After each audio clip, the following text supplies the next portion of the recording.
ಬಹಳ ಮುಖ್ಯ. ಯಾವ ರೀತಿ ವಿಂಗಡಣೆ ಮಾಡಿದ್ದಾರೆ ಅಂತ ಗೊತ್ತಾದ್ರೆ ನೀವು ಬಹಳಷ್ಟು ಜನ ಹೇಳೋದು ಏನಪ್ಪಾ ಅಂದ್ರೆ, ಮೊದಲನೇದಾಗಿ ಹೇಳೋದಂದ್ರೆ ಹೊರಾಂಗಣ ಮತ್ತು ಒಳಾಂಗಣ. ಅದು ಅಭ್ಯಾಸ ಆಗ್ಬಿಟ್ಟಿದೆ, ಹೌದಾ? ಈ ಒಳಾಂಗಣ ಹೊರಾಂಗಣ ಸಿಸ್ಟಮ್ಮು ಪ್ರಾಚೀನ ಕಾಲದಲ್ಲಿ ಆ ಸಿಸ್ಟಮ್ ಇರ್ಲಿಲ್ಲ ಅವರಿಗೆ. ನಾವು ಯಾವಾಗ ಕ್ರೀಡೆಯಲ್ಲಿ ಆ ಪದ ಬಳಸ್ತೇವೆ, ಒಳಾಂಗಣ ಮತ್ತು ಹೊರಾಂಗಣ ಅನ್ನುವಂಥ. ಜನಪದ ಆಟಕ್ಕೆ ಒಳಾಂಗಣ ಹೊರಾಂಗಣ ಅನ್ನೋ ಸಿಸ್ಟಮ್ಮು ಇಲ್ಲ. ಯಾಕೆ ಅಂತಂದ್ರೆ ಕ್ರೀಡೆನೇ ನಾವು ಒಳಾಂಗಣ ಮಾಡ್ಕೊಳ್ತೇವೆ. ಇಷ್ಟೇ ಜಾಗ ಇದ್ರೆ ಸಾಕು, ನಮ್ಮ ಕ್ರಿಕೆಟ್ ಆಡ್ಬಿಡ್ತಾರೆ. ಅಂದ್ರೆ ಅವರು ಅಷ್ಟು ಜನಪದ ಆಟಗಳನ್ನು ಎಲ್ಲಿ ಬೇಕಾದಲ್ಲಿ ಸೃಷ್ಟಿ ಮಾಡ್ತಾರೆ.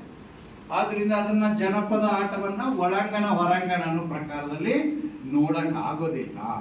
ಹಾಗಾದ್ರೆ ಯಾವ್ಯಾವ ಪ್ರಕಾರದಲ್ಲಿ ನೋಡಬಹುದು ಅಂತಂದ್ರೆ, ಮೊದಲನೇದು ದೈಹಿಕ ಕಸರತ್ತನ್ನ ಉಂಟು ಮಾಡೋದು, ಅಂದ್ರೆ ದೈಹಿಕ ಸದೃಢತೆಯನ್ನ ಉಂಟು ಮಾಡೋದು. ಅದು ಹೆಣ್ಮಕ್ಳಿಗಾಗ್ಲಿ ಗಂಡು ಮಕ್ಕಳಿಗಾಗ್ಲಿ ದೈಹಿಕ ಸಾಮರ್ಥ್ಯವನ್ನ ಉಂಟು ಮಾಡುವಂಥದ್ದು.